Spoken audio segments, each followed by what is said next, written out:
I'm glad to have you back. You're still watching Arise News, where we offer perspectives on the news and talking points of the day. I am Ndi Amogo. The recently passed 2025 budget is expected to impact Nigeria's economic outlook. Well, for the man on the street, how does this put food on the table? I mean, in a simpler term that he can appreciate and understand. I'm delighted to have a public budget specialist, a management consultant, Dr. Ejikanoye. He joins us on Arise Prime Time. Glad to have you join us, Emeka. Thank you very much. All right. Well, like I just in the opening there, in the brief there, I started with the fact that the Senate has just passed increased budget from 54.2 upward review of the president to 54.9. Originally, it was 49.7. 14.3 trillion for debt servicing, 23.9 for capital expenditure, 13.8 for fiscal deficit. Just an overview of the budget that was passed. What do you think about that budget? I think that for a differential, rather than Nigerians say now budget padding, the president has owned up that he is responsible for, from what I read. So we can't say budget padding any longer. If whatever the legislators did, from the look of things, the president is working in harmony with members of the National Assembly to bring whatever document they are bringing out. But the issue I'm talking about, just as you said in the introduction, is how is this going to affect, what is the effect of this document on the Nigerian We're just laying the groundwork. Yes, that is where the problem is. All right. Oh yeah, go on.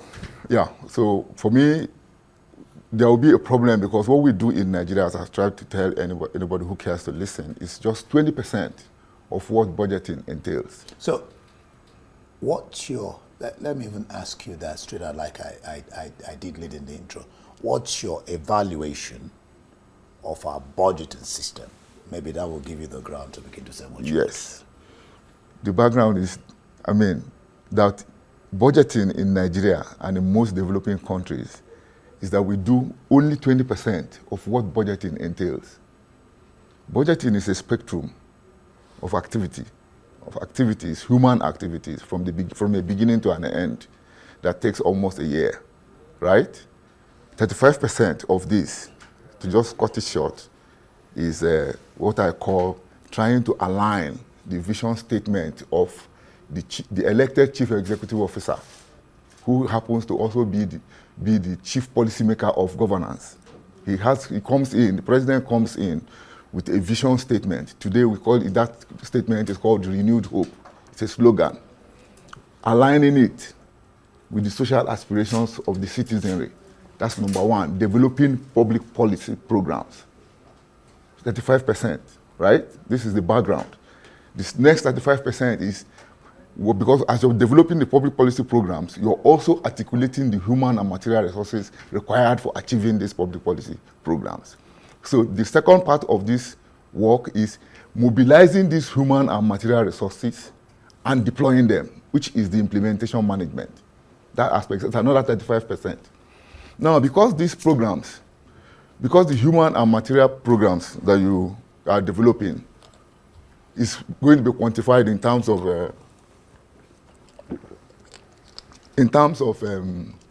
monetary value. It's not going.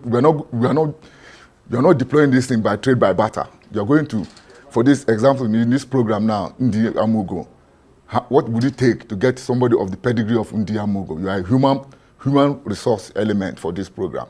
The phone you're using, your laptop, the table we are sitting on, this studio are the material resources. What would it entail to acquire this? That's where you bring in the 10%. It's called cost accounting. So an accountant has to come in. I have told you 35% policy development, 35% the mobilization and deployment, which is program implementation of these policies to achieve social effect.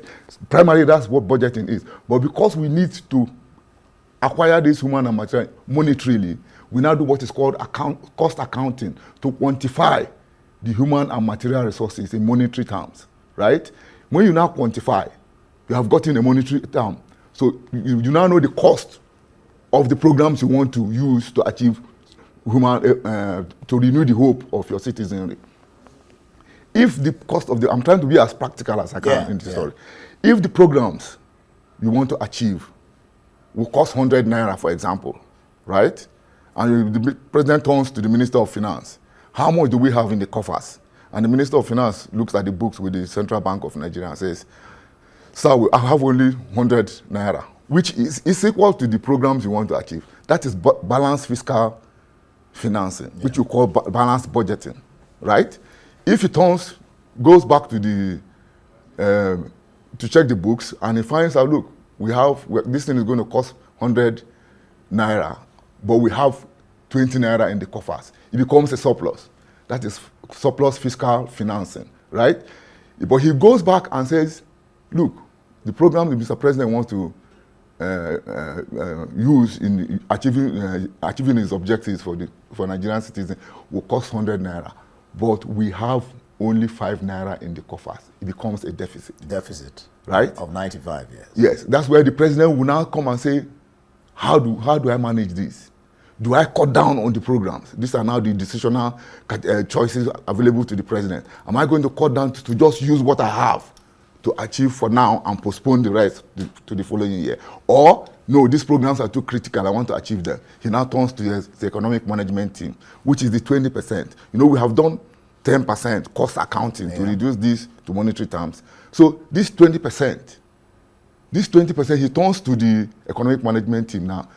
I have a deficit of about 95 naira. So how do we raise it? How do we raise it? So maybe this is where now one could ask the question: why is full implementation, then full implementation of the budget, of our budget, always an issue? Because we have not been doing one. In Nigeria, we don't do that 35% of developing public policy programs. We ignore it. We ignore it? Yes, we don't. I wish I had my institutional design to show you. We don't do that. Because in our budget, the structure of budgeting, there's no connection between the government and the citizenry. The president comes in, he wants to renew the hope of Nigerians. There's no way the administrative structure does not link the president to the citizenry to understand what the hope of the average Nigerian is. That hope to be renewed is not Tinubu's hope. It is the hope of Ndi and Emeka Ejikanoye and the Sokoto farmer the onion farmer in Sokoto, the POS trader. You understand what I'm saying? It is the average fisherman in Bayelsa. These are the hopes he is there to renew. There's need. Budgeting is the instrument that will help to connect him to these people. First of all, understand what hope to be renewed. That becomes the public policy program, or what you call budgetary program, that will now be moved up the civil service back to the president to say, this is the hope you have to renew, and this is what it will cost. That's what I say when I say developing public policy. This is what it will cost to renew this hope, which the president will now look for the human and material resources and will start deploying for implementation. And we don't do that second part too, which is the mobilization and deployment of these human and material resources. So what do we do? That's why we lack implementation in our budgeting. So what do we do? We only do this. What are we? Yeah. The only thing we do is that 20%. I told you. Looking for the money. You just look for the money. You look for the money. Okay, this percentage will come through taxation. This percentage should come through borrowing. When you have not factored in you have not done the basics. Yeah, the basics. You've not done the basics. You understand? That's so in other words, there's no foundation no foundation at all. So we don't have a foundation. And for me, my brother, budgeting is governance in practice. If you have a good foundation if you have a wonderful, the real budgeting, the institutional structure of this spectrum I have given you, you have good governance in Nigeria. Okay. And national development will no longer elude us. Good. So from what you have said, do you think that the presidents of Nigeria over time, yes, I don't know, do they understand the place of civil service as a support structure that is functionally located in between government and the located in between Correct, in between government and citizenry for deliverables. Yeah, which is what they don't seem to understand, because nobody has been able to, you see, if not for the benefit of research, India wouldn't have been aware of what I'm telling you. You need to be exposed. That is why, for the benefit of doctoral research, I have come to realize these things, and I'm trying to make every Nigerian. Since 1960, we've been practicing this. That is why I say, tell anyone who cares to listen that budgeting in Nigeria is an annual ritual through which we actually officially appropriate our commonwealth into the pocket of just a few of us. Those in the legislature, in the executive, and the top hierarchy of the civil service. So Nigerians are just nowhere. They don't play any role. They are not, nothing. Governance in Nigeria is just for the government and that top civil service. Nothing comes to the Nigerian people. You know, this reminds me of what, I don't know whether I should say this on air, but this reminds me of what one of financial presenters, I can't say that on air because, I mean, this is, but it just, because what, I mean, it should be a government of the people for the people. Yes, the people. yes. And if you're renewing people's hope, it's not your hope. Yes. You're talking about the people. Yes. So you must factor them in. Yes. So what he was basically trying to say is what you just said now, that the people are not anywhere in the, Yes. in the thinking of the executive. There's no connection. Structurally, it's not the fault of anybody, but it is for a government now to come in and say reform and bring it on board. Do you understand? Yeah, that's actually what I was going to ask you. Yes. So how do we change this paradigm? It is for now, one, the knowledge, which I am trying to bring to you, advocating for now. Then for Mr. President to buy into the knowledge and say, look, I want to reform. The way he's trying to reform the tax structure of Nigeria. For me, primarily, the reform we need in Nigeria today, the most critical, most fundamental reform for Nigeria is budgetary reform. To move it from this idea of looking at budgeting solely as an instrument for fiscal policy making to an instrument for actually public policy making. Public policy making is a broader. Maybe I should bring in this question here. I've skipped some. I'll probably get back to them. And should governance be concentrated on economy rather than society? After all, the whole essence of budgeting is not just the figures or the process, but how it affects the populace there. Improving the welfare of the people. What is the primary purpose of governance? Improving the living conditions of your people. Primarily. Improvement in the quality of livelihood of the citizenry. That is the primary purpose of government. So if your eye is on the ball, whatever it takes to improve the quality of livelihood of my people, I must do it. If the ball is to improve the quality of livelihood of Nigerians, whatever it takes when I'm there in government, I must do it. And that is why we in the academia must find a way, even though the political class has to be also ready to accept our ideas. That's the point. Because if we bring ideas and they are not, interested in what you're saying, everything is just... There's a disconnect. Yes. So there has to be that synergy between the academia and the government, which is what I am trying to find a way. What's the relationship between planning and budgeting? You see, let me go to the basic, the foundation of that. In the second half of the 19th century, America was a den of corruption. The US, the corruption level at the US is nothing compared to what we have in Nigeria today. It was horrible. So, but there were agitators and there were people like me always saying, look, there's a better way to do things. And this was the time of the Industrial Revolution. Yeah. So this group of intellectuals, industrialists looked and said, look, because the president was just there. The Congress was in charge of everything.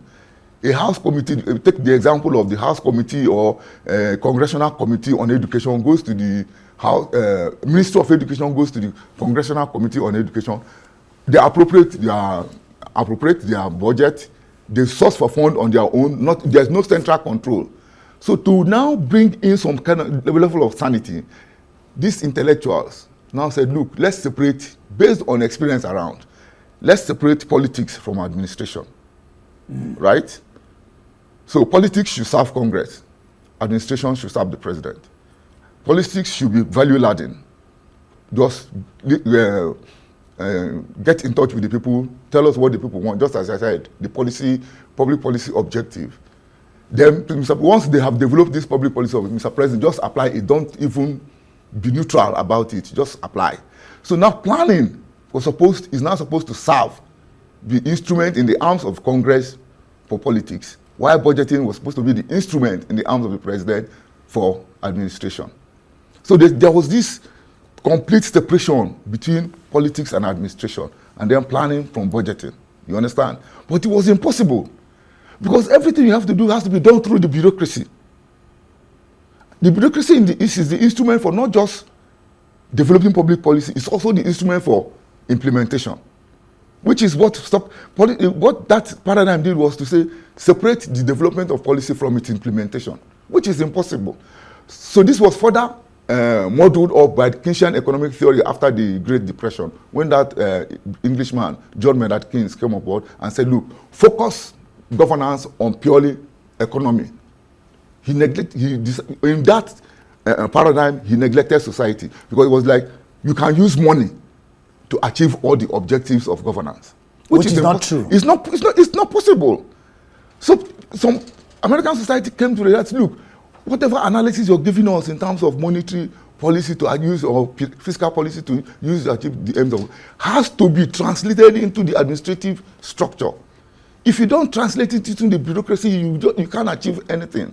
So that was why under President Nixon, they discarded planning program budgeting and introduced management by objectives.